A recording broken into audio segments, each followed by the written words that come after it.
Welcome to the Virtual Center for the Study of the Constitution and Civic Responsibility, an ongoing inquiry into American political origins and evolving institutions. The Executive Director of the Virtual Center is Dr. Bill O'Brien. He's also your host for this continuing conversation. Here he is now, Dr. Bill O'Brien. Thank you, Bob Kincaid, and welcome to a Monday edition of the Virtual Center for the Study of the Constitution and Civic Responsibility. It is Monday. Today is the 27th day of April, so we will turn to the 1st of May later this week on Friday. So we have made it to the end of April, and we still have temperatures here and actually in much of the country from what I've been seeing.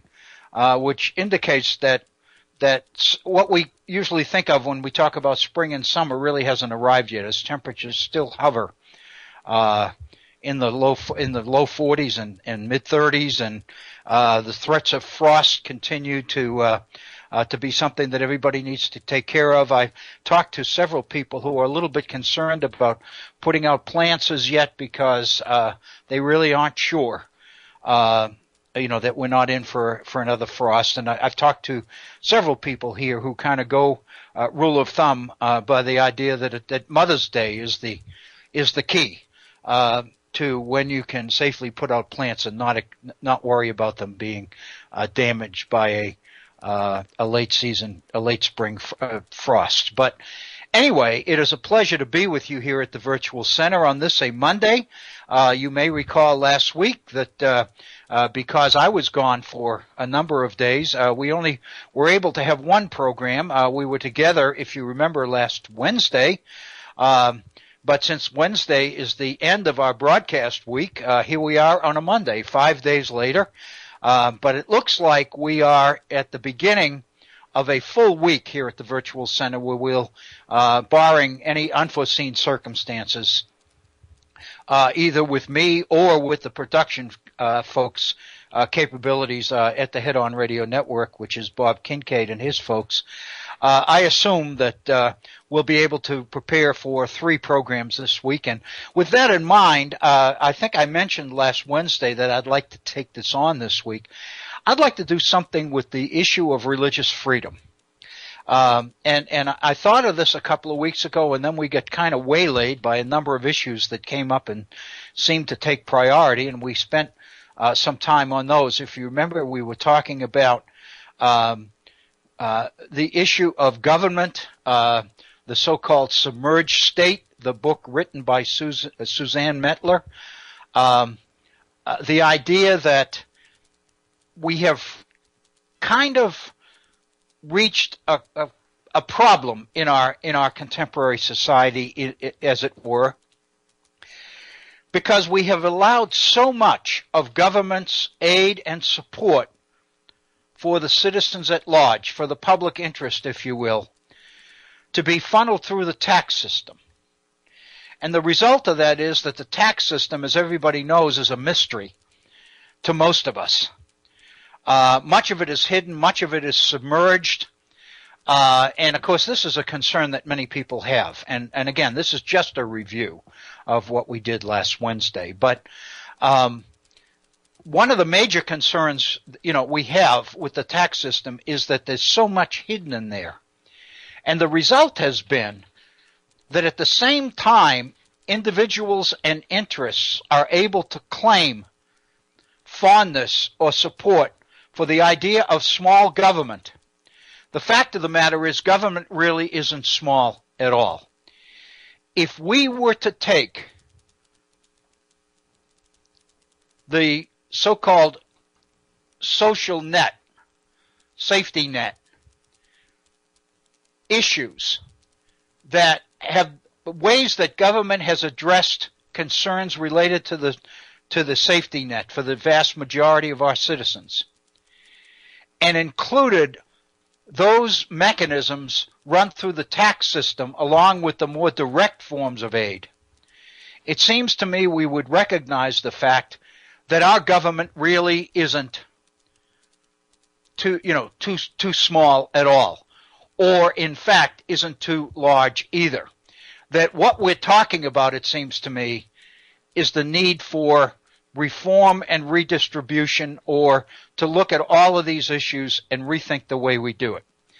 Part of the dangers, and Susan Mettler's research points this out, is that by running these things through the tax system, it becomes very, very difficult for the general population to really know who gets what through that system. Obviously, individual citizens know what they get if they appreciate it. But at the same time, a lot of people don't. And I think the answer to that is the very, well known. I think we've heard this comment many times, where a citizen stood up at a meeting when the general theme was big government, the threat of big government, and basically made a comment and said, "I don't want government messing around with my Medicare." Not even realizing, of course, that Medicare is a government sponsored and a government-run program. So I think there's an awful lot of ignorance and lack of appreciation out there for exactly what government already does. But more important, there's an awful lot hidden within the confines, if you will, of the tax system. And the result of that is that most of us really don't have any idea who gets what as a result of the system. And there are a lot of people, and let me be very honest, it tends to be the interests that seemingly get the most out of our current system who don't want the light of day to penetrate the complexities of our tax system. Many people are deriving benefits, principally corporations, who are able to take advantage of the tax laws because they're able to afford the legal personnel necessary to pour through the tax system and find the various loopholes and opportunities that their employers can take advantage of. Most of us are not able to do that. We miss a lot because we don't know. And I guess the classic proof of the fact that we really don't understand the tax system is the success of multi-billion-dollar corporations like H&R Block, companies that come into existence to help the average citizen with their income taxes because most of us can't figure out what we owe. Think about that. I mean, if you think about that, it's unbelievable. That's what Susan Mettler's research has been talking about. And one of the things that I did in our last program, you'll recall, was share with you the outlines of an op-ed piece that I was in the process of putting together, which I have completed over this past weekend, by the way, and have submitted it. Whether in fact it'll be published or not, I'll let you know here at the Virtual Center. But basically, what I talk about, but the theme of my piece is the real negative of negative politics, and we know that most citizens are very, very concerned and disturbed by the negative tone of our politics, of our elections. How most of our elections seem to be based on attack ads and candidates pointing out the flaws of their opponents rather than running for anything, or running for an agenda, or running for a program that they plan to implement if they get elected. Rather, that what they tend to be doing is pointing out the flaws in their opponents. And therefore, what citizens are getting are reasons to not vote for particular people rather than reasons to vote for particular candidates. My sense is that what we are experiencing in today's world here in this republic is an approach, a form of negative politics, which I believe is a much greater threat to the future security and stability of the republic than what people traditionally look upon or define as negative politics. I believe the real negative in today's politics, and I think a lot of folks would agree with me, is the inordinate interest of big money in our political system.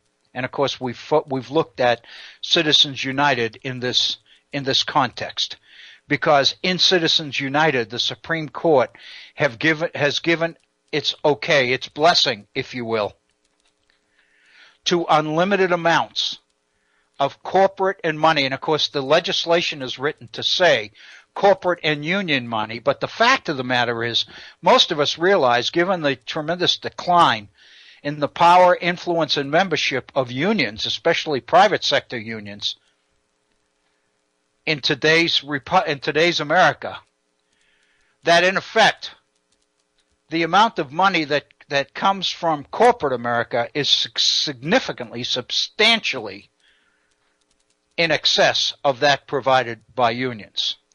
So while the legislation is written in such a way, Citizens United, the decision is worded in such a way that it implies that union contributions and corporate contributions kind of balance each other out. The fact of the matter is, in the real world, we know that isn't true. So what the Supreme Court has effectively done in Citizens United is give its blessing to unlimited amounts of corporate dollars into our political system. And this has allowed, and again, many of us believe that what this has done, and this is a form of negative politics as well, what this has done is give candidates access, certain candidates access to the kind of exorbitant funding for their elections and re-elections that really buys influence on the part of those who contribute the dollars. And most of us believe that the ability of big money to buy influence in our political system contributes to the negativism of our political system, of our election system in this republic. But I'm arguing that the issue of negative politics today goes even beyond that. Because what we are seeing with organizations like ALEC, like the American Legislative Exchange Council, and the behind-the-scenes funding of individuals like Adelson, for example, and the Koch brothers and other people, individuals, and organizations that are pumping inordinate, unbelievable amounts of money into our political system, and at the same time, Citizens United allows them to remain anonymous, to remain behind the scenes. So what we see is this tremendous influence of big money in our political system without any evidence as to who supplies it, where it's coming from, which interests this money reflects or represents. The result of that is that it enables big money literally to buy political power, not just influence, which admittedly is a form of negative politics, but outright political power by buying the loyalty of particular elected officials, whether they be members of Congress, whether they be members of state legislatures, whether they be members of senates, the United States Senate, or state upper houses or state senates as well. What big money is able to do is find political novices who are willing to stand for election with no political background, no political history, nothing negative on their resume against which the incumbent or other candidates can run because they have really no political experience at all. What they do have is access to unlimited money. But more important, what that unlimited amount of money does is demand the loyalty of these people if they want to get elected and if they want to stay in office. In other words, what big money is able to do is buy loyalty, total loyalty. I think all of us have seen this. If you remember the letter signed by 47 members of the Republican members of the Senate to Iran a few weeks ago, it related to President Obama's negotiations with the Iranian government on nuclear inspections and the potential for nuclear armaments in Iran. Has it occurred to you, as it has to me, It's unbelievable that 47 members of the United States Senate, whether they be Republicans, whether they be Democrats, or whether they be both. But the fact of the matter, can you believe that 47 members of the same party are in such agreement, in so strong a lockstep, that they are willing to sign this letter? That it seems like, in fact, the ideal, if you remember back to the Larry Kramer positions we argued several weeks ago, on the extent to which our republic is based on the need for deliberation, negotiation, and compromise, that implies an internal government organization that includes a number of different positions on issues. But what we're seeing, and we're seeing it in state legislatures as well, is total loyalty to an agenda that is coming from the same place that the money comes from. These people, ALEC, for example, are drafting legislation, model legislation, which is being sent to the states, and the money that they are pouring into campaigns is demanding the loyalty of the individuals that they were successful in getting elected. And the argument is there's no quid pro quo at all. It's total control. It's total loyalty. It almost becomes a form of ideological apostasy. What's guaranteed is if you venture away from the agenda, if you step out on your own and do something which is not in the script, as it were, then what you are guaranteed of is that you will not be reelected. Because the same money that got you elected can be used to get somebody elected against you next time around. So if you want a political career, if you want to stay in office, if you want to be known, if you truly believe down the road that you might be able to develop the kind of influence within the halls of government that would really enable you to do something meaningful, then what you have to do is play along. You can't afford to be an individual. You can't afford to step out of line even if your constituents demand it. What we saw here in West Virginia, for example, is our legislative committees were having open hearings on legislation like right to work and reduction in prevailing wage and overturning the Common Core and many other really controversial, significant pieces of legislation that will be before legislative committees for open hearings. And what we saw here in West Virginia is that on many of these issues, the public weighed in. When right-to-work legislation was being debated within the state legislature here in West Virginia, there was a demonstration on the Capitol steps and outside the state capitol that consisted of thousands of West Virginia workers who were lobbying and campaigning and demonstrating against right-to-work legislation. But when the vote came on the legislature, within the committee, right down the line, the vote was a straight ticket. Republicans voted in lockstep for the agenda position, no matter how many citizens were outside. Basically, what this suggests is that the will of those with big money trumps the public interest, trumps citizens. This is, for at least from where I stand, potentially the most negative aspect of negative politics that I've ever seen. It suggests the political mechanisms necessary to establish the political foundations for plutocratic government, for plutocracy, for big money to have political power, not just influence over politics, but to actually control it.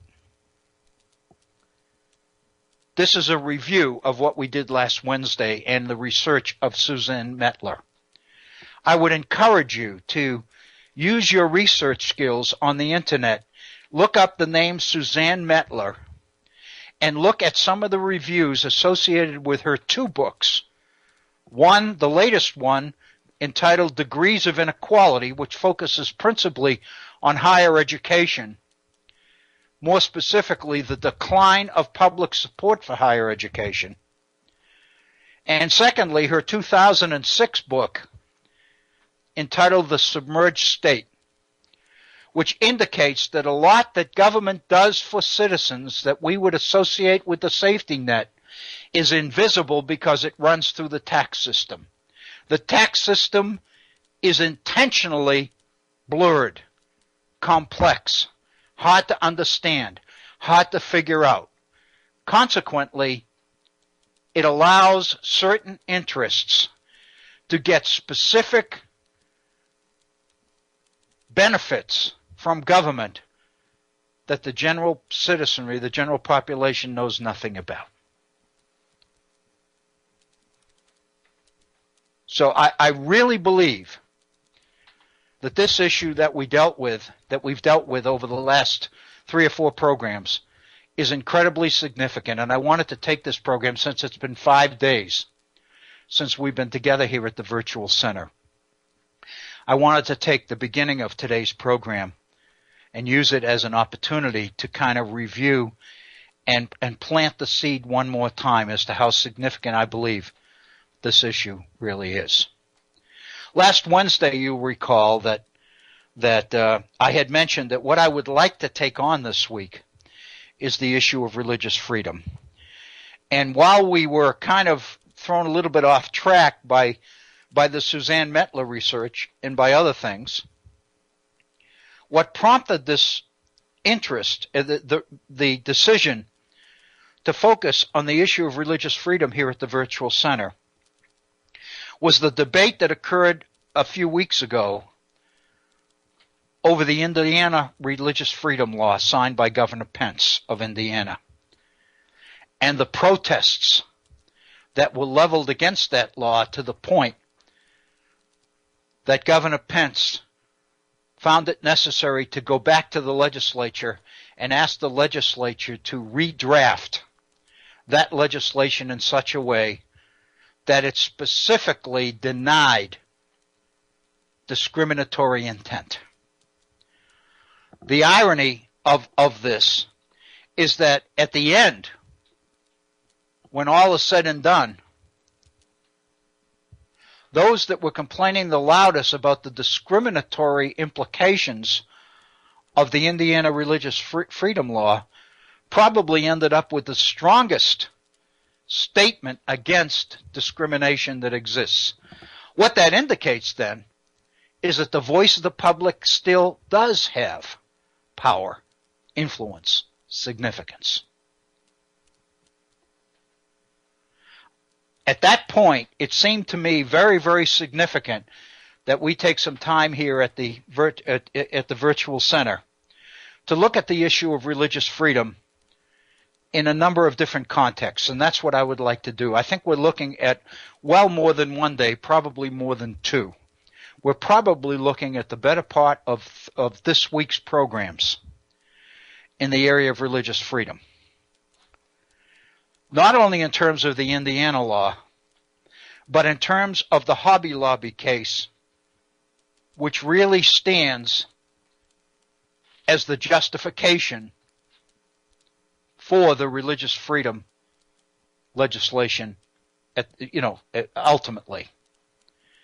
So I think what's necessary is that we need to go back and revisit, if you will, the Hobby Lobby decision, the case of Burwell versus Hobby Lobby Incorporated, because that becomes the basis for the religious freedom legislation passed by about 20 different states, as well as the Congress of the United States. The Congress of the United States passed religious freedom legislation in 1993. The title of the legislation is the let me quote exactly here because I don't want to misspeak.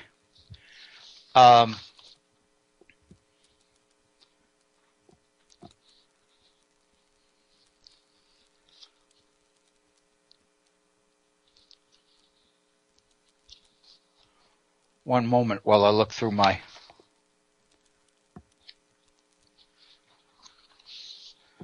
I spent so much time. The actual title of the legislation is Religious Freedom Restoration Act.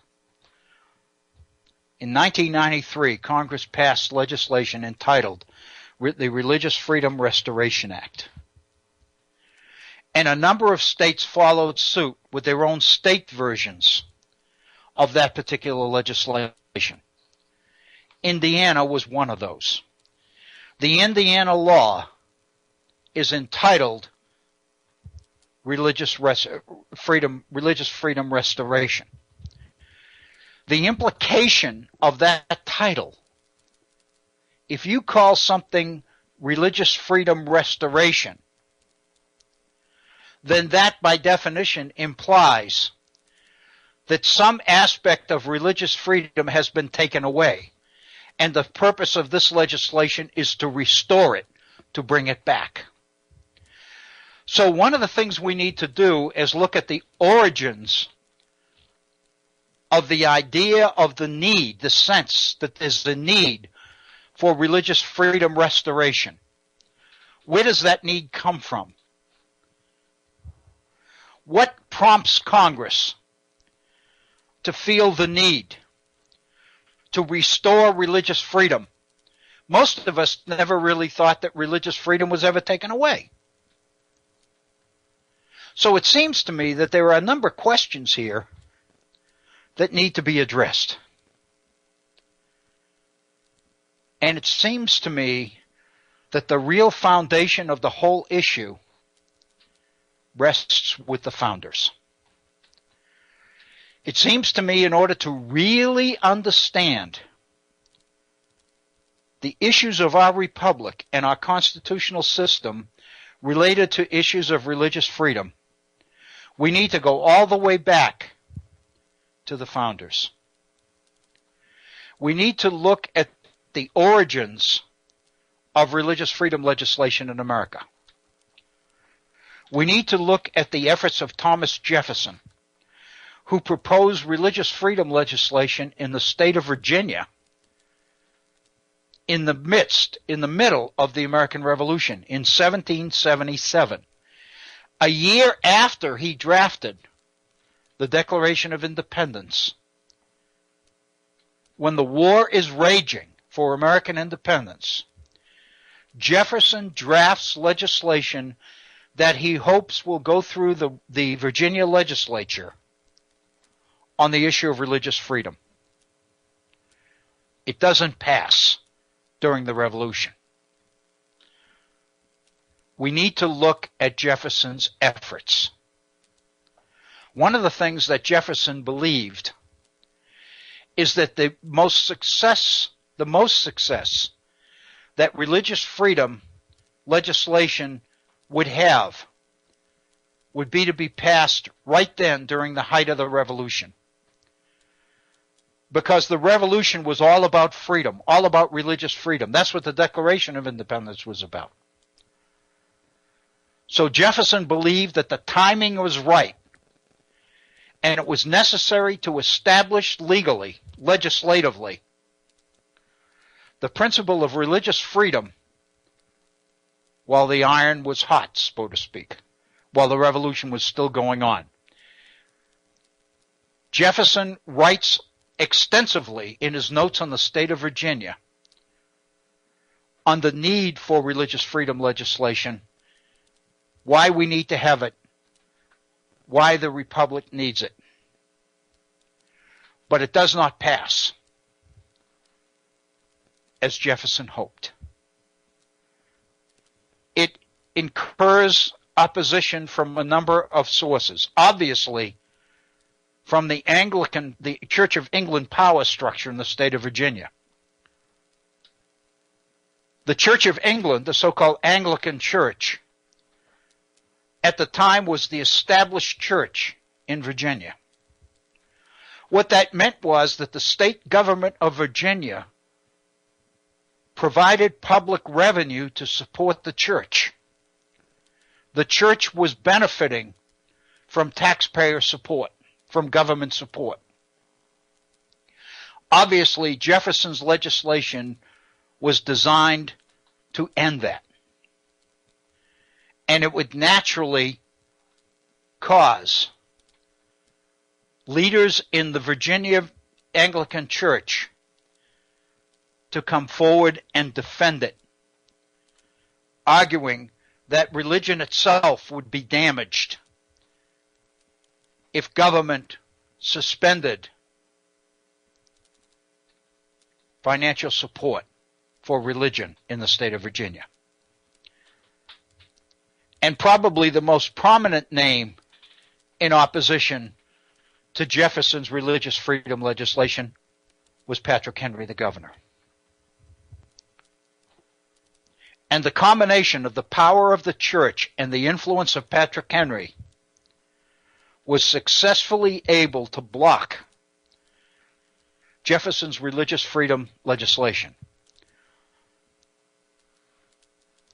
until after the Revolution in the 1780s. But in the mid-1780s, the issue comes up again.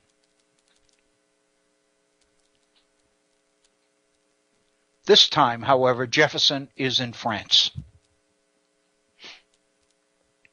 And the issue is taken up by James Madison. And through the efforts of Madison in the Virginia legislature, Madison is able to get through the legislation that Jefferson was unable to get through 9 years earlier. And in 1786, Virginia passes religious freedom legislation. There's absolutely no question that this legislation became the model for the religious part of the First Amendment to the Constitution of the United States and the Bill of Rights. Once the Bill of Rights was, and of course we know that Madison was directly involved in drafting the Bill of Rights.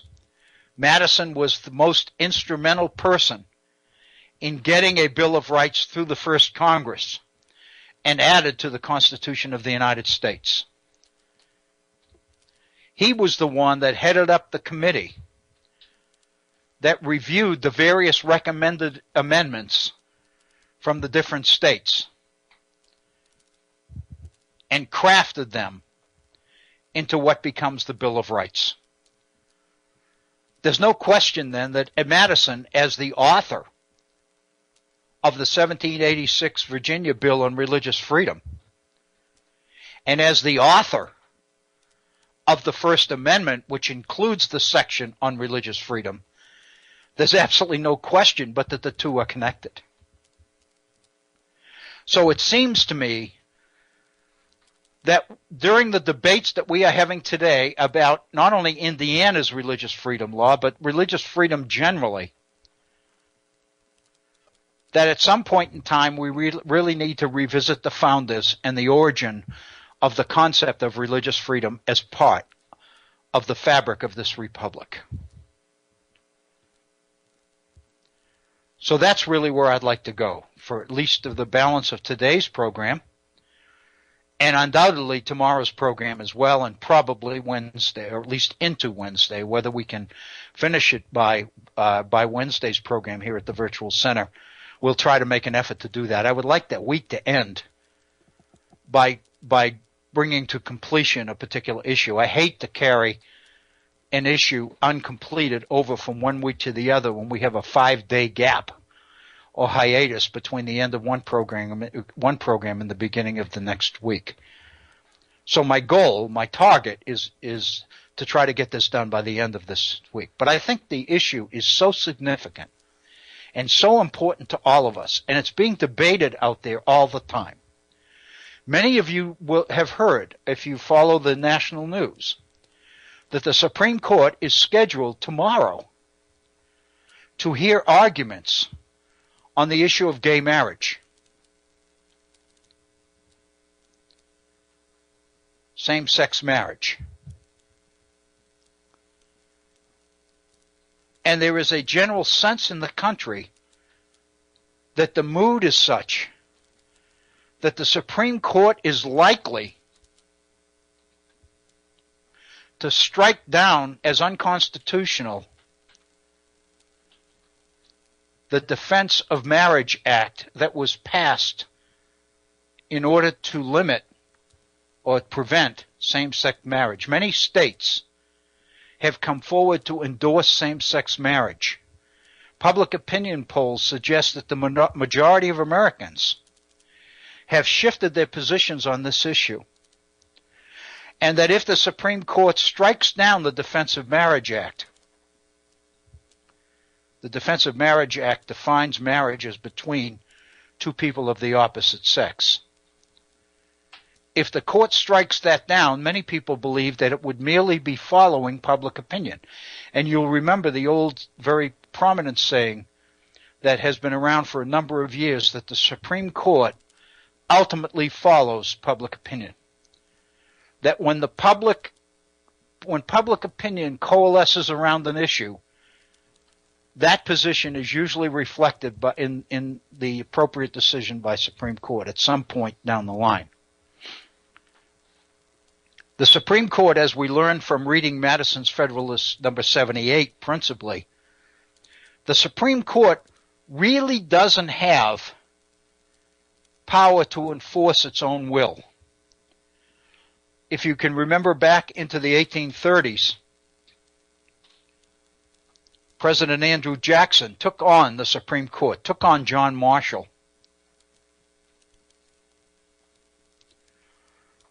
When John Marshall found for the Cherokees in the state of Georgia in the very prominent land case. And Jackson's famous response is, John Marshall has made his decision, let him enforce it. And what that spoke to, of course, is the fact that the Supreme Court really, under the Constitution, doesn't have enforcement power. What it does have is influence. And what it does have is the general support of the citizenry, of the general population. People trust the court.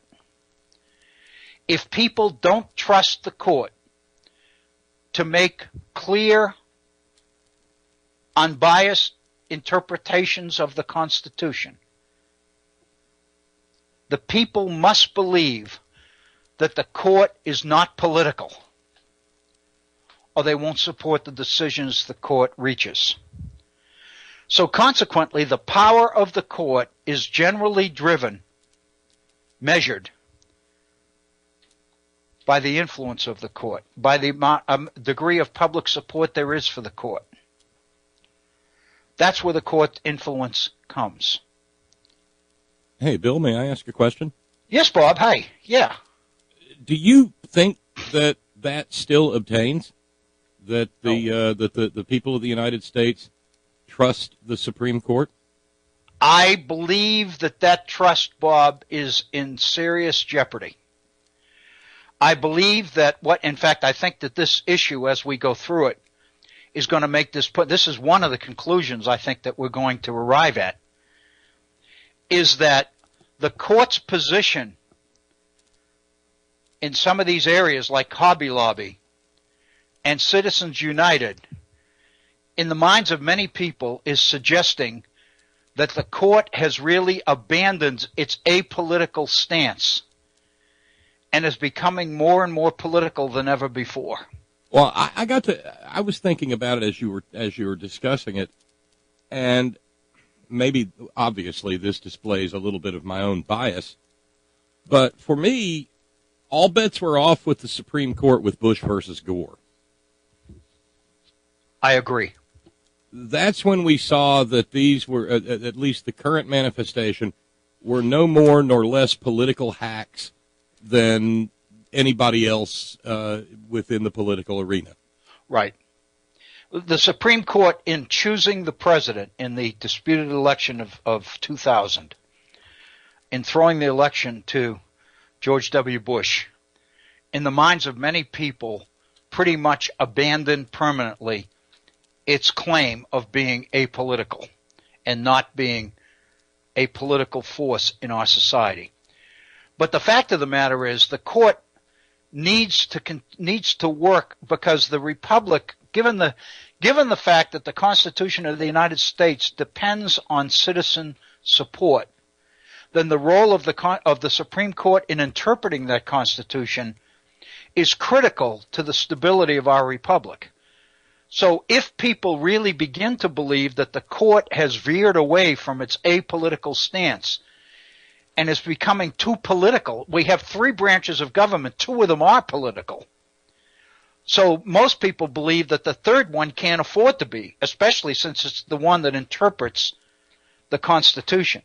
Well, two observations there, Bill. Right. One, in the Bush v. Gore instance, the reason I think that, or what made it worse, was the manner in which the court delivered its decision.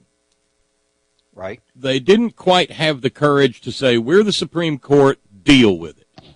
Instead, they said, well, this is a very tough and painful thing, and, well, we're going to reach a decision here, but it's only going to apply to this case. And we declare here that this has nothing to do with anything else ever, forevermore, no how. Right. Which was a completely cowardly response. Right. If you're going to do something, own it. And so we've seen that carry over into the Hobby Lobby decision, for instance, in which that majority said, well, this is a narrowly crafted decision with only limited sets of applicability. And the minute that barn door was open, the whole herd was out the gate. We'll see that. Yeah, we will see that. I mean, we're seeing it. We're already case. seeing it time and time again. And one other observation, you talk about the necessity for the citizenry to think that the Supreme Court is above the fray. Well, if you want to look culturally at who has done more to undermine that notion, who but the right wing in this country? Right. Because for eons, I mean, remember, Gerald Ford, as a member of the House of Representatives, sought to lead an insurgency to impeach Earl Warren. Mm-hmm. Okay, mm-hmm. And the John Birchers and the hardcore right wing. Those are the people who have undermined the confidence in the court. The right wing religion industry, when anything that it doesn't like, it hollers judicial activism. When the great weight of judicial activism has been in favor of the corporate class, the business class. But if they and you might as well get ready for it, because if the Supreme Court rules in favor or rules against DOMA, then you're going to hear, because they've already told us, you're going to hear the right wing hollering judicial activism again. Right. Undermining democracy. Right. Ted Cruz was in Iowa over the weekend, and I saw a clip of him saying, well, the most important thing we can do right now with this case is get on our knees and pray. Uh-huh. And so, but the groundwork is already being laid. Anything they don't like, they will scream judicial activism, and they will try to further undermine the courts. Mike Huckabee has gotten up on the stump and argued that the court does not have the jurisdiction or right to interpret marriage laws. Right. Basically say, and I remember when he did it, this was a few months back, arguing essentially that everything from Marbury versus Madison forward has been wrongly decided. Right. And it goes all the way back to the Massachusetts Bill of Rights in the 1640s, for heaven's sake, which, if you see that, marriage is clearly a political decision. It's a political issue. And the Puritans realized that in Massachusetts when they put together the Massachusetts Bill of Rights. But Bob, I think there are two issues here, and I'm not necessarily taking issue with what you're saying, but I think there are two different issues here. The fact that conservatives have traditionally argued judicial activism in order to make the case that the court needs to be apolitical, needs to be above the fray, is, it seems to me, evidence or proof that this is the basis that people need to believe that it is. And consequently, the right uses that as a justification to criticize court actions. In other words, the best way to criticize what the court does is to call it judicial activism and a political decision, because people believe that the court ought not to be political. But what you're pointing out is all sorts of evidence to indicate that the court is violating that principle. And I think you're right. And I think the court has a problem. And decisions like Hobby Lobby, decisions like Citizens United, all of these things make it more and more difficult for the court to claim that it's above the fray when it's clearly becoming a player in the fray, a political player Absolutely. in the fray. I agree with you 100%. And when the right argues judicial activism, it always sounds to me like they either deny or don't understand the very basic role set forth in the Constitution for the judiciary. Right. When John Marshall says we of the Supreme Court will be the final arbiter of what is and is not constitutional, he means it, and B, it seems the right wing doesn't like that, because they're saying, because I've heard Roy Moore talking about it, that the Alabama guy. Yeah, he is a demagogue of the first order. But he said, we've had majority votes in Alabama, and they've had them in Texas and all over the country, in which a majority of people have said that a marriage is between a man and a woman. Yeah. And he does it in a voice like that. It's like listening to Foghorn Leghorn. I know it. It's like listening to another a previous generation. It's like listening to Lester Maddox or George Wallace. Yeah. But the fact of the matter is, the 14th Amendment is there for a reason. Now, the fact that the 14th Amendment is one of the Civil War amendments, I think that sticks in their craw too, because it takes the sting out of a bunch of their hatred. If there was no 14th Amendment, they could be rounding up immigrant babies and putting them in camps right now.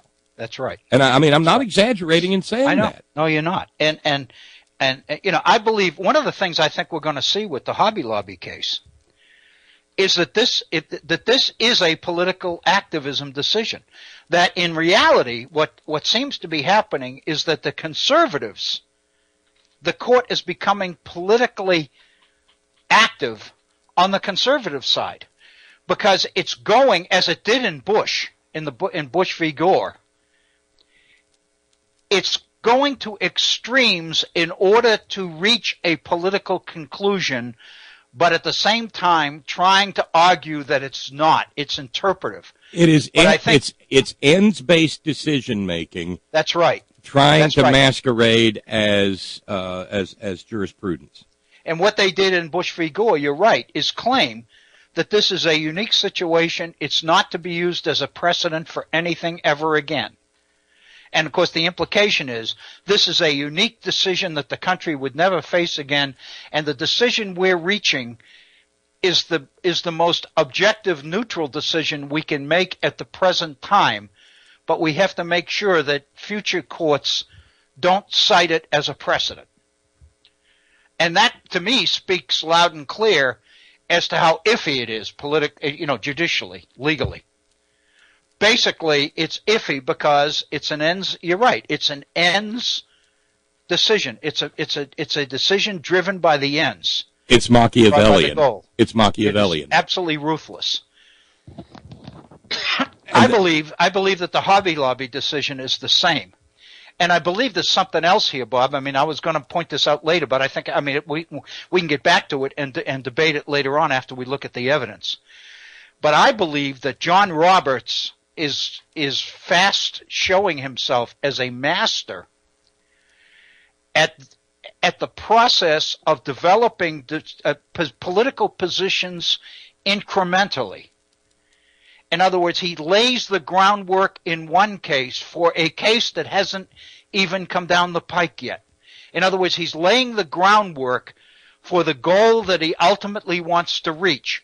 But by doing it in a very indirect way, by increments, in pieces, as it were, he's able to claim that these are judicially sound decisions and don't have any taint of politics associated with them.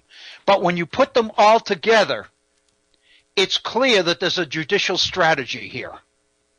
In other words, the political nature of the decision only becomes clear when you look back in history and put the pieces together. But if you look at each piece individually, Roberts' position is that it's a judicially sound decision for this particular case in this particular instance. And it's so in a sense what he's doing is claiming political objectivity or neutrality by making the decisions piecemeal. But in reality, there's a political objective to the Roberts Court. And the thing that scares me the most is that the next president, the president elected in 2016, is most likely going to make at least 3 nominations to the Supreme Court. Yeah, because of the age of the justices. Right, and 2 of those are on the so-called left of the court. Right, exactly. That what the Supreme Court, all this 5-4 decision making should be just gone. Oh yeah, the Supreme Court there'll be 6-3 decisions or 7-2 decisions after as a result of the 2016 election. The Supreme Court will simply be a political juggernaut. It will be. It'll claim that it's apolitical, but the fact of the matter is, it will cease to have opponents. I mean, there's no question that Ruth Bader Ginsburg can't hang on forever. The other 2 women, Justice Sotomayor and Justice Kagan, are young enough that they'll be there for a while. But if you look at the right side, with the exception of Scalia. Scalia's getting some age on him, but he's still sharp as a tack. But Thomas and Clarence Thomas and Justice Roberts and Justice Alito, I mean, those are relatively in the history, in the court, at least in the legal profession, relatively young guys. They're going to be there for a long time. They've got the opportunity to lay incremental decisions and take us down a road which is going to lead us to political conclusions we don't want. No, and they're going to do it in a way, though, that we won't be able to stop legally, because they're going to be doing it in such small pieces that we won't see it. And that ends-based decision-making is probably no more vividly on display, Dr. Bill, and neither of us mentioned it, and frankly it surprises me, than in Citizens United. Mm-hmm. Because it was not an accident that they opened the door, that they opened floodgates of money into the political process. Oh, no. I mean, you go all the way back into the 1970s when Rehnquist and in the 80s, the Rehnquist court was laying precedents by saying that, for example, I can't remember the name of the case right now, but the court upheld the rights to campaign finance legislation, putting caps on the amount of money you can put in, but basically asserted that whatever money is put in must be defined, must be looked upon as political speech. And that becomes the basis for a decision down the road that money is free speech. And it's absolute madness. And the one thing that I think we should not overlook, or should at least pay attention to in all of this, is that and you're absolutely right, Dr. Bill. This is the execution of a planned strategy. Yes, I agree with you. And I really think the origin of this strategy goes all the way back to that early 1970s memo, authored by Lewis Powell. The Powell Memorandum. And exactly. not just right, because out of the Powell memo flows the rise of the right-wing think tank. That's right. And of course, whether it's Alito or Roberts or Scalia or Thomas, all of these, and think about all the clerks that have served them too. These are all people who have been bathed, who have been baptized at the font of the Federalist Society. That's right. Look at the study that just came out, or the article that just came out from the Heritage Foundation a few days ago. Legalizing marriage equality will mean more abortions. Mm-hmm. Did you see that?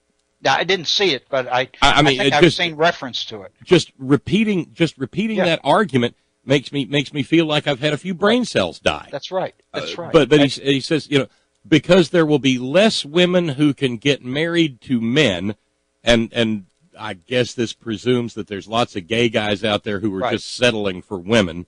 Mm-hmm. And behaving heterosexually, which goes to the heart of the argument that they make that, this isn't how you're born, this is a choice. No, this is a choice, yeah. And yet the hetero guys never explained to us what morning they woke up and decided they were going to be straight. Right. Oh, Bob, this is wonderful.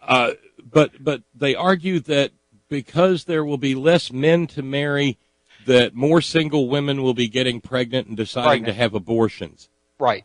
Rather than raise children as a single parent. That's right. And this is one, that's certifiably insane argumentation.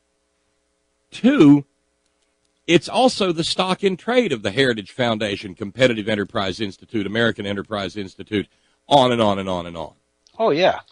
And what I was going to say... And that's an entire industry that was crafted and out of which have come John Roberts. Remember, he was nominated as Chief Justice at a tender age.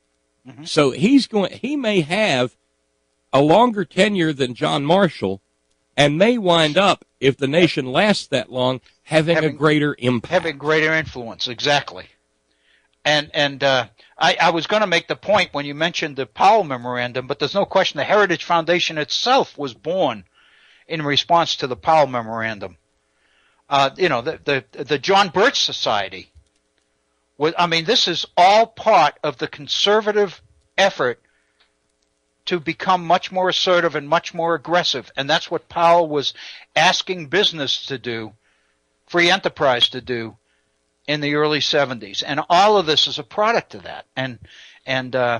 But the point is, Bob, it's political, but they're spinning it in a way which makes people believe that it's not. And the support for the court, the role of the court, and the ability of the court to have any influence at all depends, at least in part, on people's faith that the court is not political and is above the fray. So that's the reason for the for the incremental decision making rather than straight up and going right for the jugular, because if they do that, it's going to make the political agenda much too clear. Too many people are going to see it. Yeah, the rubber masks will come off like in Mission Impossible. That's what made the court do all the hemming and hawing around Bush v. Gore, because they were in a position where they had to make a political decision at that point in time, and there was no precedence for it. So consequently, by definition, it had to be a political decision because there was no judicial justification for it. And there's an added caveat to Bush v. Gore. And that is that the swing vote was, what was her name? Help me. Susan Day O'Connor? No, Sandra Day O'Connor. Sandra Day O'Connor, yeah. The swing vote was Sandra Day O'Connor. And, of course, she was the first woman appointed to the Supreme Court. Mm-hmm. And out of that and a few other things, a few other places, there arises a bit of a warning. Just because you're the first of a member of a perceived oppressed class to do something doesn't necessarily mean that the something you do is going to be good.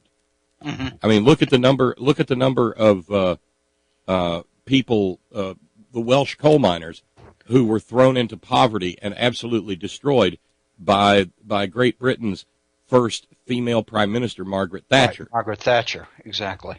And on and on and on. There are the first female prime minister of India behaved abominably toward her political enemies. So there, there's a little bit of a lesson there, I think. Right, Bob. I'm wondering how many people, based on this conversation, I'm wondering on how many people picked up on Cicely Strong's comments Saturday night at the Washington Correspondents' Dinner about her. I don't know if you happen to pick this up, but she was in her comments, in her remarks, she followed the president, and in her remarks she made the comment that with all of these political bigwigs sitting out in the audience there, she said, I'm on Saturday Night Live. I'm just a comedian. And so I'm not going to presume to tell you all as political aficionados what to do politically. She said that would be absurd. That would be like you telling me as a woman what I can do with my body. I just thought that was nice. Oh, it was wonderful. It was wonderful. I'm just wondering how many people got it.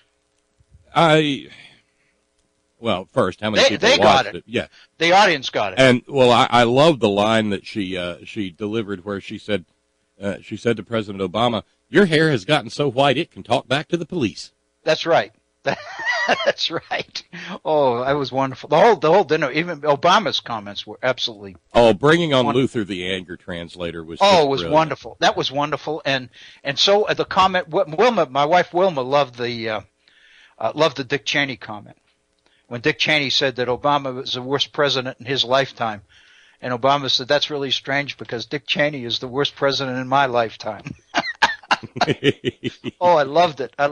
Hey, Bob, can we take it? We're right at the top of the hour. Let's take the top of the hour break. Let's take a break, and then we'll come back, and we'll get back. Bob, thank you so much. Oh, my pleasure. I was going to make the comment that, that I'm going to be playing around with some Supreme Court language here, but you are the attorney out there. No, I'm not a lawyer. I'm not a lawyer, and I don't play one on the radio. But you've got legal training, and I don't. And a lot of this for me is I'm in my own little pea brain here. I sit here, and these kinds of things seem to make sense to me, but I'm not sure whether legally they stand up. And so the fact that you're out there and you have this background, gives me confidence to get into some of these areas, and I appreciate you being there. Well, lead on, Macduff, and cursed be he who first cries enough.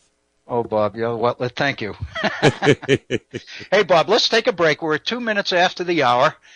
You're listening to the Virtual Center for the Study of the Constitution and Civic Responsibility. We're going to pause for a 5-minute break, and then we'll come back and we'll get into the issue of religious freedom in even more detail. Please stay with us. We'll be right back.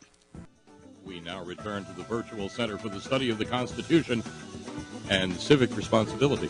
Here's Dr. Bill O'Brien. Thank you, Bob. Bob Kincaid, thank you so much, and thank you for your contributions here to the Virtual Center. As always, you just bring so much to this, and I appreciate your willingness to kind of get in there and mess around with some of this stuff. And I know that this stuff is in many cases right up your alley, and I appreciate your expertise.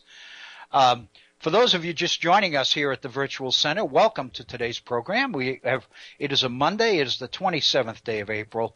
We are into our second hour. We are looking at the issue of religious freedom. This issue has become prominent of late, primarily focused around the debate over the Indiana religious freedom decision from a couple of weeks ago, the law that was signed by Governor Pence and then created the outcry because the challenge was that it was potentially discriminatory against gay and transgender folks.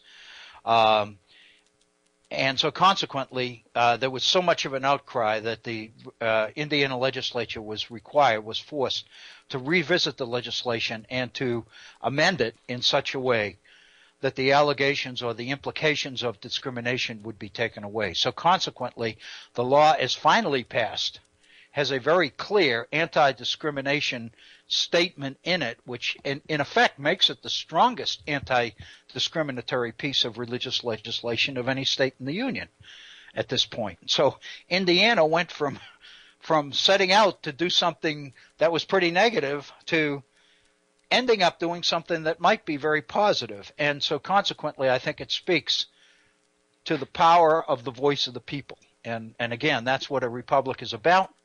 And I think in this case, we got an indication that it still works. let me take this opportunity to invite you to participate in our program. For the first time since we've been doing these programs here at the Virtual Center, which is in excess of 2 years, I neglected to give phone number or my email address or anything else at the very beginning. So I apologize for that. Our phone number is area code 304-663-4676. That's area code 304-663-4676. 4676, of course, on your keypad becomes HORN, H-O-R-N.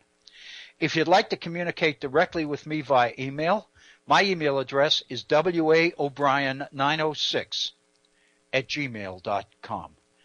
That's waobrien, O-B-R-I-E-N, no punctuation, all one word, 906@gmail.com. The issue was religious freedom. And what I'd like to do is I'd like to go back and look at the issues in our current situation, which are making these issues, or giving these issues such priority in terms of the role of the courts. Then I'd like to go back, and it'll probably be Wednesday before we're able to do this, but to go back and look at Jefferson and Madison and look at the Virginia piece of legislation, the Virginia Religious Freedom legislation passed in 1786. And I remind you that 1786 is during the height of the Confederation period in American history, the Articles of Confederation. And again, it's passed the year before the Constitutional Convention meets in May of 1787.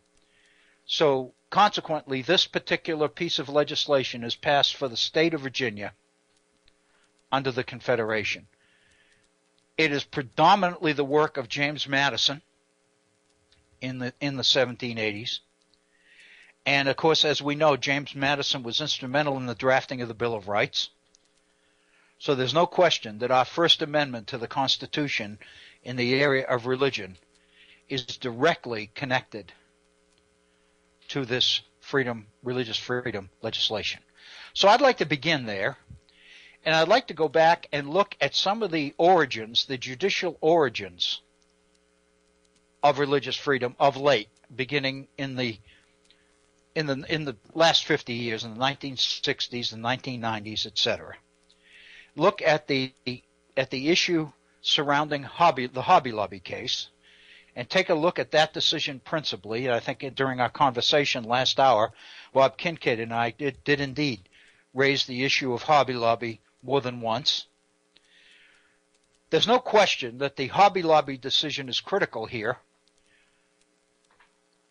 because the religious freedom legislation in the state of Indiana referred directly to Hobby Lobby.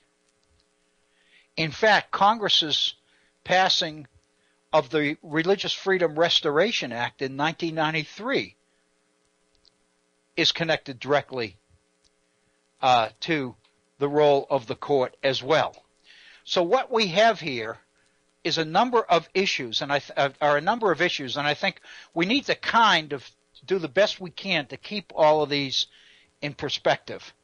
And they are complex, and I say that at the very beginning because I find them confusing and a little bit blurry myself. Obviously, these are not clear. I think the conversation that Bob and I had in the last hour indicates that a lot of this stuff is not intended to be clear to the average person, and I think that in itself is significant. But what we have here, we have issues related to the role of the Supreme Court on the national level and the role of Congress, the legislative will, if you will, as expressed through congressional legislation. Then we have the issue of the states. And I think we need to kind of keep each of these balls in the air at the same time. Because and of course Bob mentioned in our conversation the 14th Amendment. And of course what the 14th Amendment does is transfer the limitations on what Congress can do, what the federal government can do, and apply them to the states as well. So we have a number of different issues at play here. And I think all of this is significant. But at the very beginning, it seems to me, is to understand and be clear on the First Amendment to the Constitution itself. The First Amendment to the Constitution reads, and I know everybody's heard this 1,000 times, so I'm sure that one more time won't hurt. Congress shall make no law respecting an establishment of religion or prohibiting the free exercise thereof, or abridging the freedom of speech or of the press, or the right of people peacefully to assemble and to petition the government for a redress of grievances. What we're looking at is the first part of the First Amendment because we're focusing principally on the issue of religious freedom. And the reason I refer to this First Amendment is I think it's important to recognize that the religious part of the First Amendment contains two separate ideas. And that is the so-called establishment of religion. And the second one is the practice of religion. And the First Amendment addresses both of those.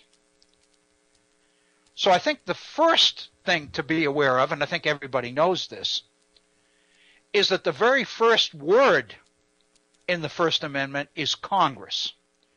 Congress shall make no law.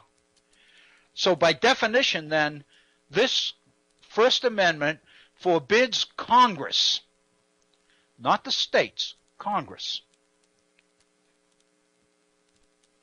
to make any law respecting an establishment of religion. Government can't dictate what people subscribes to in the area of religion. But it goes on and adds something else. Congress also can make no law prohibiting the free exercise thereof. Government can neither establish religion nor can government prohibit people's freedom to worship, to practice religion, to exercise religion. I call your attention to those two areas, those two issues. Because I think what we're going to find when we look at the founders, look at Jefferson and Madison, their focus in 1777 in Jefferson's case, in the 1780s in Madison's case, their focus is government establishment of religion.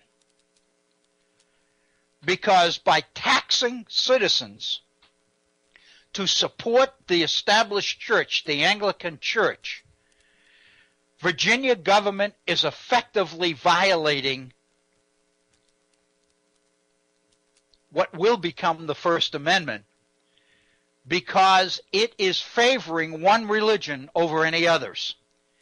It's making Anglicanism the established religion for the state of Virginia by supporting it with public tax money.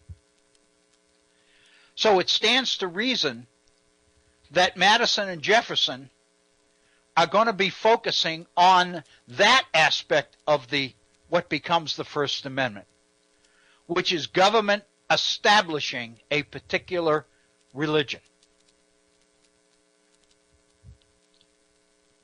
As far as the practice of religion is concerned, the exercise of religion, I think we're going to find that this is not really a focus of what Madison and Jefferson are concerned about. The reason I say that, because that is the focus of the Hobby Lobby case. That is the focus of the Indiana law for religious freedom, namely the right to practice.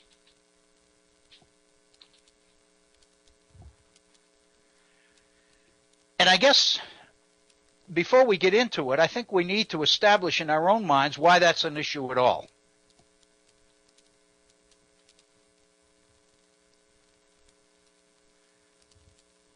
Those of us who practice a religious faith, those of us who claim to be religious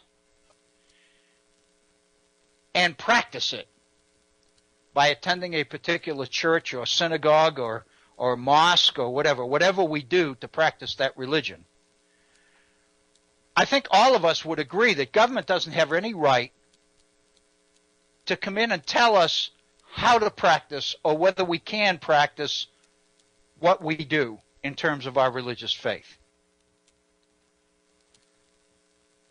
But I think all of us have to be aware that the link between religion and exercise can extend into areas that none of us think seriously about, but I think all of us need to be aware of. Let me give you an example. If I belong to a particular religion, if a religious faith, if I believe in a particular religious philosophy, if you will, which subscribes to the idea of human sacrifice or animal sacrifice, then how I practice my religion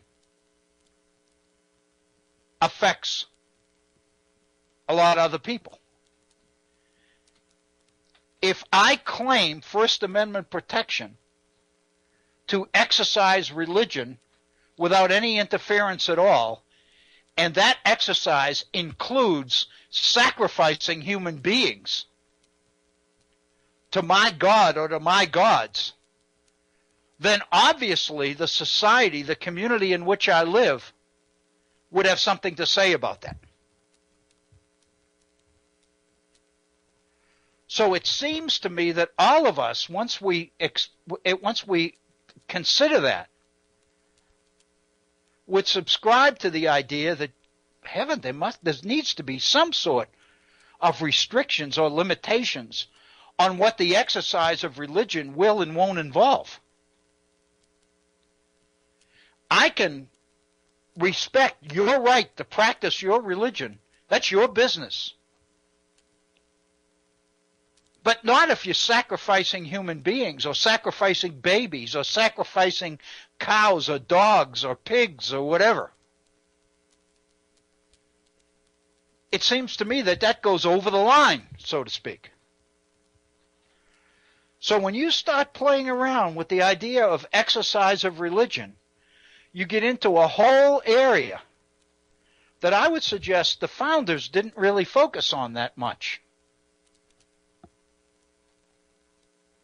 But again, we'll see that when we look at Madison and Jefferson and where they come from. But the point is, the whole idea behind Jefferson and Madison's emphasis on religious freedom in the first place is because of the establishment and the public tax support for an established religion in Virginia. That's their focus, is on the Establishment Clause, what becomes the Establishment Clause of the First Amendment, rather than the exercise of religion clause. So I think that's an important point that all of us need to keep in mind.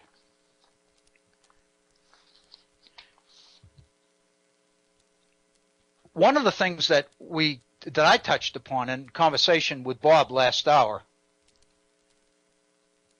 is what I think is becoming a pattern to help us understand the judicial philosophy of John Roberts, Chief Justice of the Supreme Court. Already, and he's not been Chief Justice that long yet, but his age, he's in his early 60s. So chances are that barring some sign of unforeseen happening, Justice Roberts is liable to remain our Chief Justice for some time into the future. Consequently, that's going to mean that his influence over the official interpretation of the Constitution is liable to be very significant. I think we'll remember last hour Bob Kincaid made the comment that when push comes to shove at the very end of the line, we may look back and conclude that Justice Roberts has had more of an impact on American judicial interpretation than did John Marshall himself. John Marshall was Chief Justice from 1803 until he died, I believe, in 1835 or 1836, when he's replaced by Justice Roger B. Taney as Chief Justice. So that's 33 years. It is indeed probable that Chief Justice Roberts will be Chief Justice of our Supreme Court for that long, perhaps even longer. And if you buy into, and I do, if you buy into the interpretation, the idea that the Roberts Court has a political agenda, that the Roberts Court, while it claims to be apolitical and above the fray, is in fact pushing a particular political agenda. And I think I subscribe to that, and I know Bob does. Bob made that point earlier, Bob Kincaid. Then the final impact that Chief Justice Roberts will have on our interpretations of the Constitution is most likely going to be extremely significant. I think what we need to do in order to understand some of these issues then is to recognize the precedents or the established judicial principles and bases that are becoming justifications for future decisions. In other words, I might believe, if I were a Chief Justice or just a justice on the Supreme Court, I might think down the road that the only really way that this government or this republic ought to function is to end up in a certain political place. I may feel that only when corporations are given absolutely total freedom with no regulation at all, then that's going to be nirvana. That's going to be the point at which the full thrust, the full implications of America's economic strength will be able to exert itself. So my goal on the court is to take us in that direction. But I also know that there's an awful lot of political opposition to that in the country. A lot of people in this country don't want us to go there. Liberals don't want us to go there.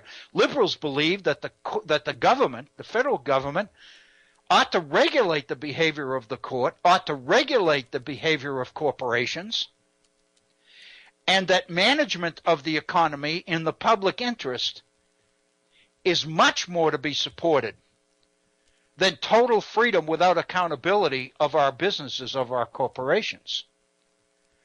So as a Chief Justice of the Supreme Court, I may want to get to the point where corporations are totally free to do whatever they want without any opposition at all.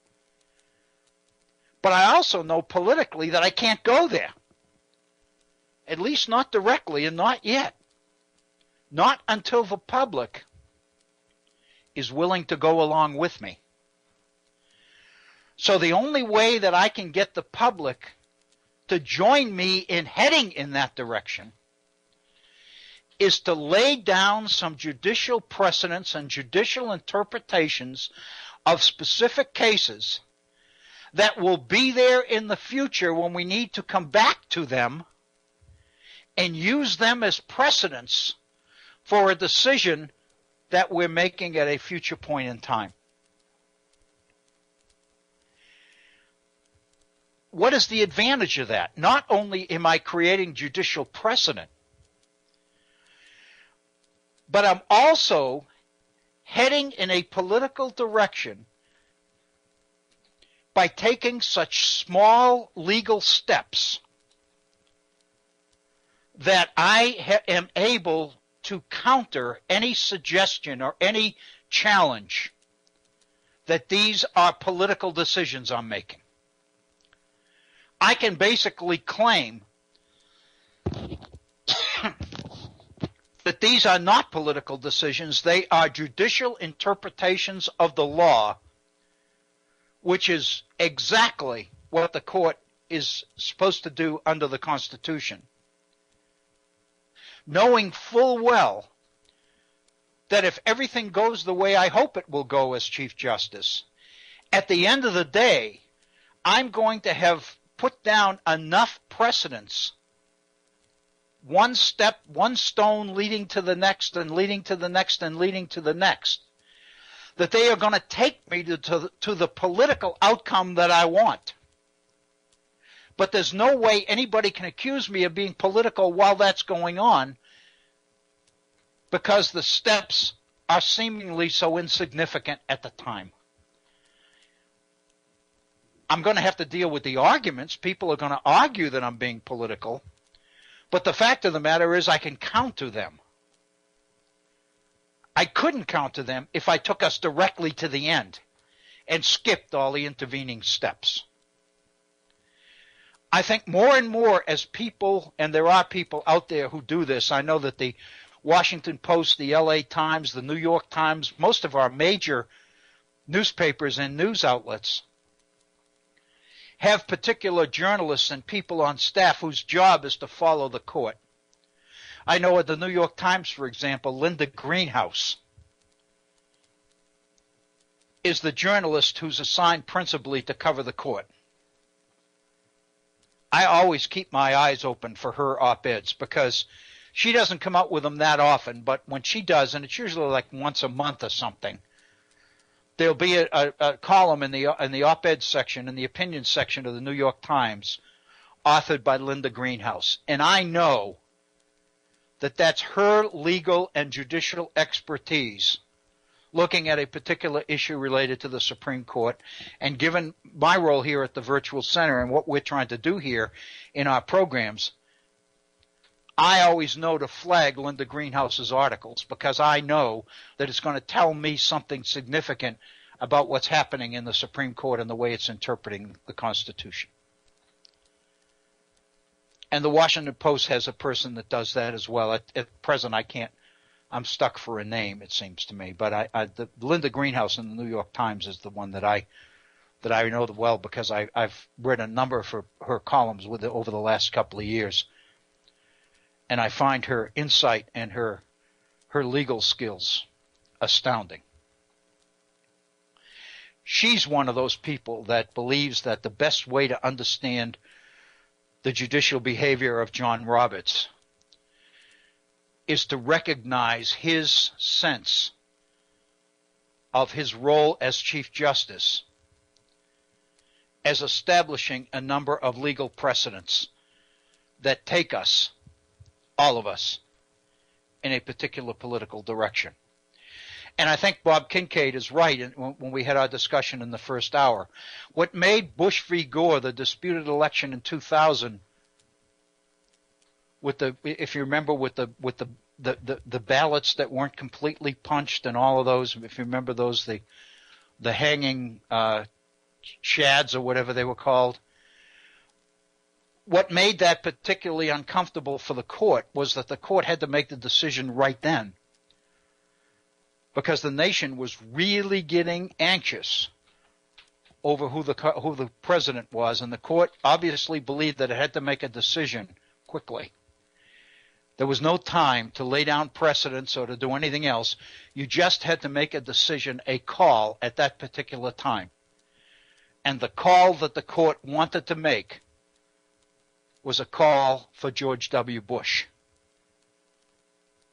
And so consequently, as Bob correctly pointed out, the court hemmed and hawed and seemed to take 2 steps forward and 1 step back and all the rest of it, and danced around the issues because this was a very, very uncomfortable role for the Supreme Court to be in.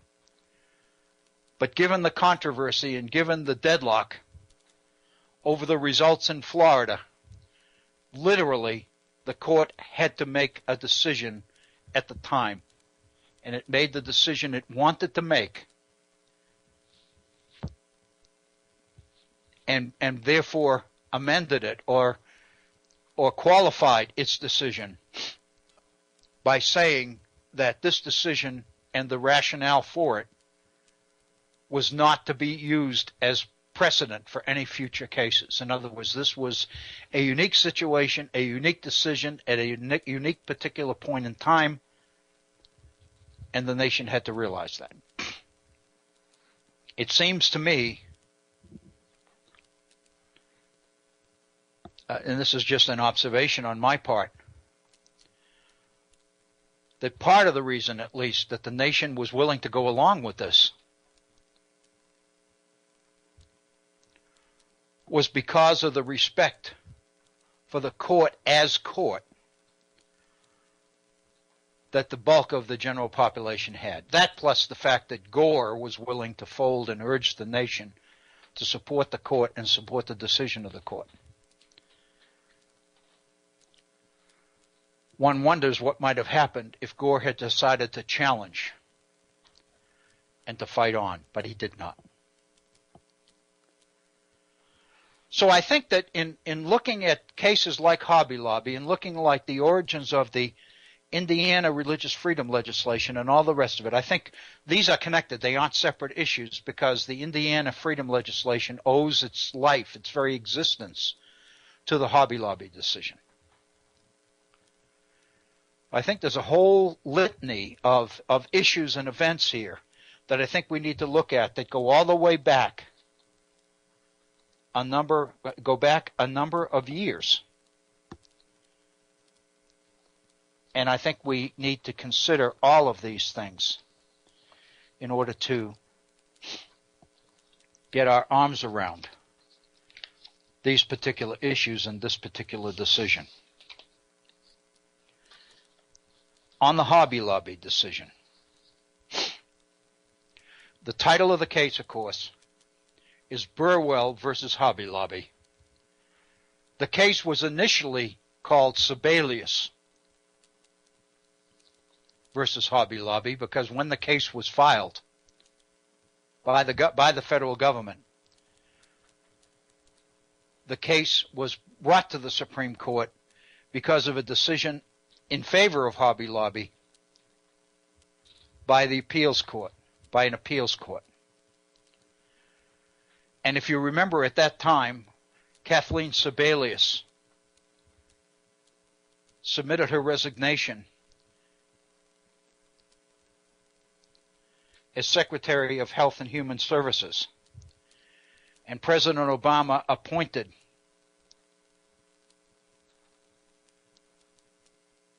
I can't remember her first name, Burwell from Hinton, West Virginia here, to replace her. So the case ultimately became Burwell versus Hobby Lobby. So I think one of the things we need to recognize here is that in the Supreme Court case, Hobby Lobby is not the litigant. Hobby Lobby is the defendant. And Burwell, as Secretary of Health and Human Services, is the litigant. Quickly, the decision was rendered on June 30th of last year, June 30th, 2014. Not even a year ago. And basically what the Supreme Court ruled in this Hobby Lobby case is to allow closely held for-profit corporations. I'm going to go back and look at some of these words and phrases much more carefully. What the decision allowed was for closely held for-profit corporations to be exempt from a law that its owners religiously object to if there is a less restrictive means of furthering the law's interest. There's a number of issues in that statement. The first thing is that the company, the decision was that the business, in this case Hobby Lobby, had to be closely held. What that means is it had to be a company in which the people that owned it were directly involved in running it. I guess the classic example would be the opposite. If it wouldn't be something like IBM or General Electric or Westinghouse or something like that. A huge corporation, a huge conglomerate with a number of spin-off companies under it. That's not a closely held corporation. Hobby Lobby, on the other hand, was a closely held corporation because the Green family that owned it was very, very much involved in the day-to-day operation of running the company. It's a large company. It had more than 21,000 employees. I mean, that's a pretty significant company. But at the same time, it qualified under the court's ruling as a closely held corporation. Hey, Bill. Yes, Bob. Basically, a closely held corporation is a corporate structure in which a small group of individuals own all the stock. In other words, it's not publicly traded on any of the exchanges or anything like that. I see. So it's closely held with it, but it's a corporate entity, but it's basically, like you say, a family operation. A family operation. But one of the things to keep in mind, and of course the court is saying this, that it only applies, and I think this is important, what the court is implying in its Hobby Lobby decision is that this only applies to closely held corporate companies, which means only small businesses. But in her dissenting opinion, Justice Ruth Bader Ginsburg makes the point that 90% of businesses in this country are closely held corporations.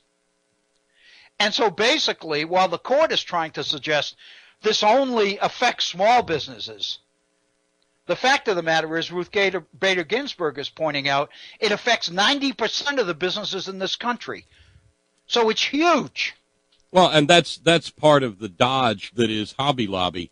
You know, they say it's to be narrowly construed, and it only applies to small, closely held companies. Right. But the fact of the matter is, it was not so much a barn door that the Supreme Court opened as it was a floodgate. Right. And it's a huge decision. So, for instance, Memories Pizza of Indiana, well, they've got closely held religious beliefs that say that they would never deliver crummy pizza to a gay wedding reception. Right. So, bang, there you go. And the next thing you know, they've made $800,000 on a crowdfunding campaign. That's right. Isn't it beautiful how that works? That's right. Wonderful. It's wonderful, Bob. Capitalism. I thank you for that. But that's and so again, I'm not an attorney, and I'm trying to explain the closely held and things. I really respect your clarification because I didn't know it was related to the stock. But it's a family business basically, and Hobby Lobby is a family business. I think as all of us know. The second thing that I think to be focused on here is the issue of for-profit. Hobby Lobby is a for-profit corporation. We recognize that there are not-for-profit corporations. And not-for-profit corporations would be those corporations that are not in business to make a profit, first and foremost, but to provide a service. And so this decision, because it affects for-profits and because it affects closely held corporations, means that it affects 90% of the small businesses in this country. And Justice Ginsburg is correct when she says that, and I want to quote her.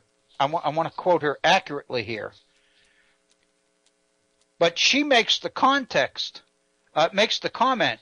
that in this decision, the majority of the court, she says, the court, I fear, has ventured into a minefield. And what she means is, even though the court is trying to paint this as being small and of no significance, of not a big deal. What she's saying in her dissent is, hell, it's a huge deal because it affects so many corporations. The other thing to keep in mind is that when the decision is rendered in the Hobby Lobby case, many legal experts point out that corporations are going to flock to take advantage of this decision. And that's exactly what happened. Because in this decision, the court has justified the right of for-profit, closely held corporations to be exempt from a law because its owners object to a particular element of that law. This is the first time that the court has recognized a for-profit corporation's right of claim of religious belief. The implication here, of course, is that a corporation is a person. Because as we know, persons have beliefs. But most of us would have trouble arguing that corporations have beliefs because they're not alive. They exist on paper. But this decision, effectively, legally at least, makes them alive by basically allowing corporations to claim protection under the First Amendment free exercise clause, which basically was written for people, not corporations. And so in ratifying this, in reaching this decision, the court has not only allowed Hobby Lobby's owners to claim that their religious beliefs take precedence over the rights of their employees to health care, to contraceptive health care. That's the essence of the decision. But it seems to me the implications go much further. Because in asserting this right for a for-profit, closely held corporation, I would argue that the court is making law. If you think about it, this is judicial activism of the first degree. Because the Supreme Court is giving life to corporations and giving these corporations the right to claim protections under the Bill of Rights to the Constitution that was designed principally to protect the rights of living human beings. Tell me that that's not judicial activism.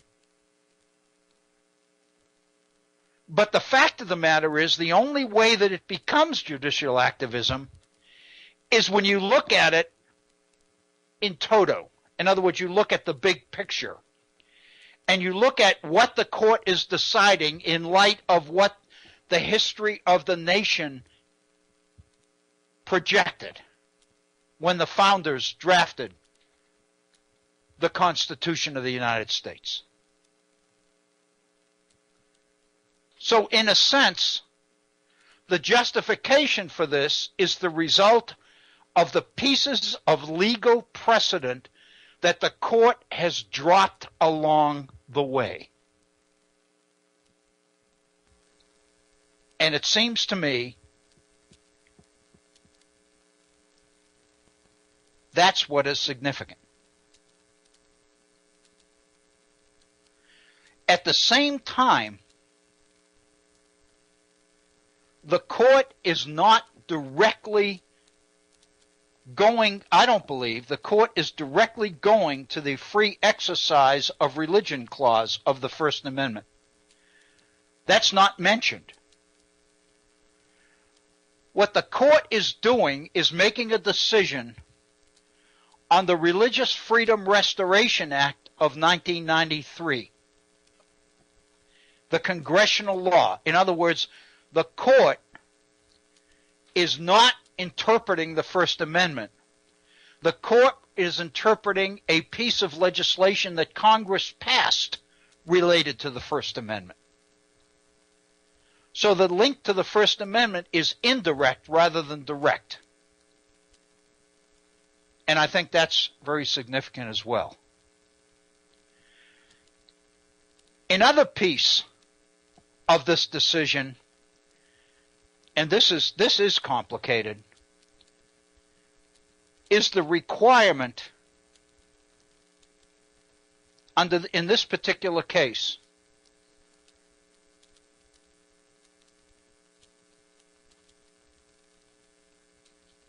related to the issue of the least restrictive way to ensure access to contraceptive care. One of the ways that the court in this decision is able to justify this decision in favor of Hobby Lobby is to suggest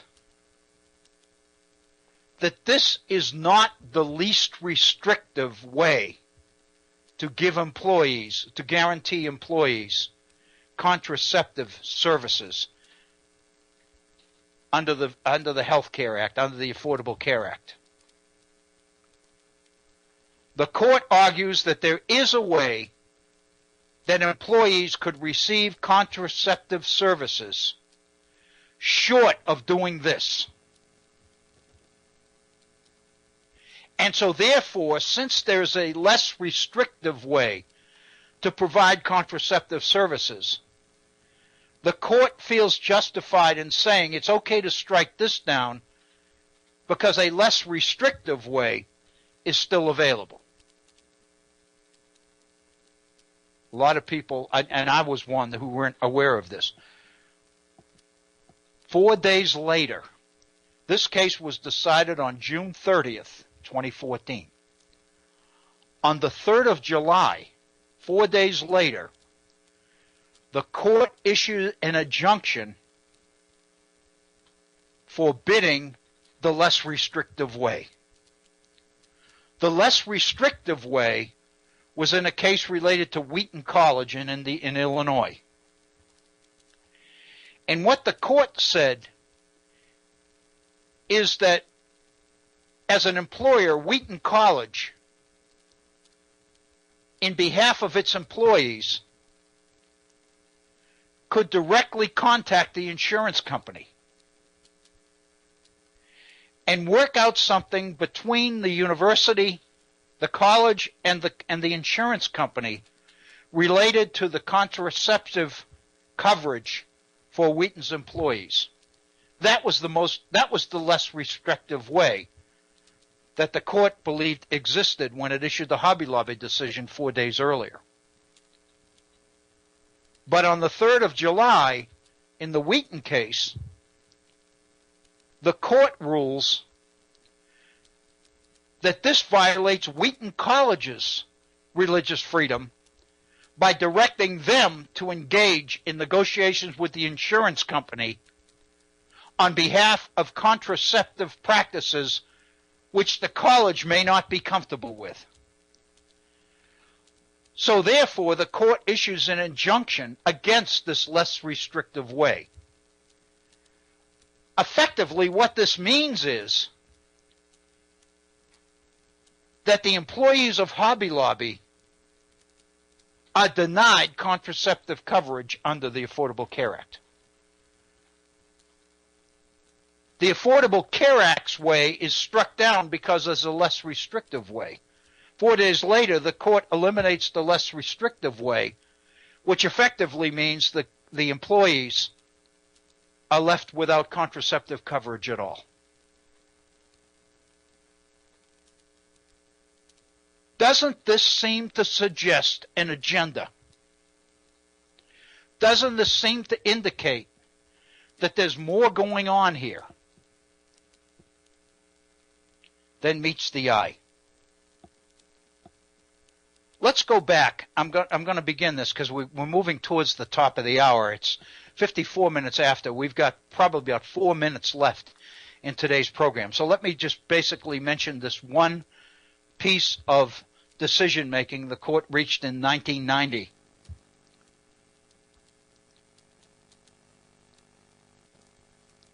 In 1990, the Supreme Court made a ruling in a case entitled Employment Division versus Smith. And in that decision, now this was 1990, this is during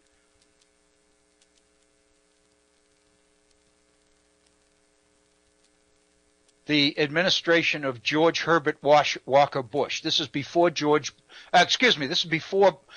President Clinton's elected in the early 90s. In this decision, Employment Division versus Smith, the Supreme Court rules that a person may not defy neutral laws of general applicability, even as an expression of religious belief. Let me repeat that, because this is you kind of have to focus on this a little bit. No person can defy neutral laws of general applicability.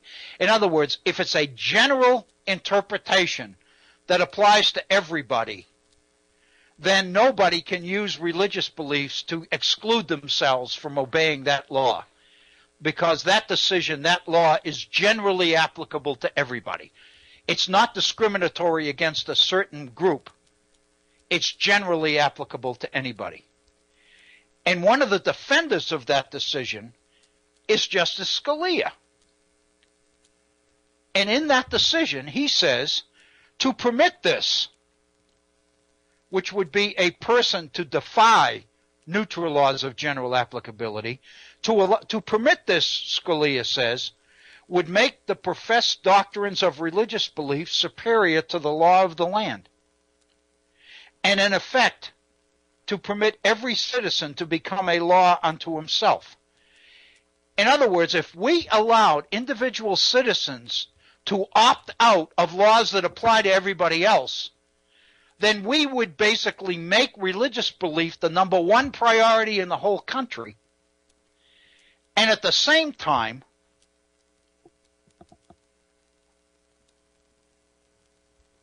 we would allow every citizen to become their own interpreter of the Constitution. They would decide which laws they were going to obey and which laws they weren't going to obey. In other words, we've already had the fight in this country over nullification, the right of states to nullify federal law. What Scalia is saying in this case, if we went along with this, each individual, each citizen would be given the right to nullify, decide which laws they were going to obey and which laws they weren't going to obey. That's the decision in Employment Division versus Smith. Consequently, Justice Scalia wrote that laws that are generally applicable to everybody do not have to meet the standard of what he called strict scrutiny. Strict scrutiny requires the law to be the least restrictive means of furthering a compelling government interest. In other words, if you're going to promote a particular government interest, it needs to be done in the least restrictive way. That's what scrutiny, close scrutiny, is all about. Strict scrutiny is the actual term. So that's Justice Scalia talking in 1990. That decision leads Congress to respond with the Religious Freedom Restoration Act of 93. That decision causes Congress to come back and say, wait a minute, the court is making decisions here which are detrimental to religious belief. We've got to pass a law making religious belief a priority again. Thus, Religious Freedom Restoration Act of 1993. That's the reason that religious freedom needed to be restored, because in 1990, in the case of Employment Division versus Smith, the Supreme Court seemed to be doing damage to religious freedom. So Congress moved in 93 to do something about it. And basically what Congress did in 93 was pass legislation to counter or to counterbalance or offset the Supreme Court's decision of 1990. What's happening here, of course, are the precedents, the judicial steps to Hobby Lobby. We've reached the end of our program today. I apologize for that. We didn't get as far in terms of the story itself as I'd hoped to, but on the other hand, we had some, I think, fabulous discussion here, thanks principally to Bob Kincaid and his contributions. You're listening to the Virtual Center for the Study of the Constitution. We've reached the top of the hour. I want to thank you, invite you to join us again tomorrow, and urge you to be safe. Thank you.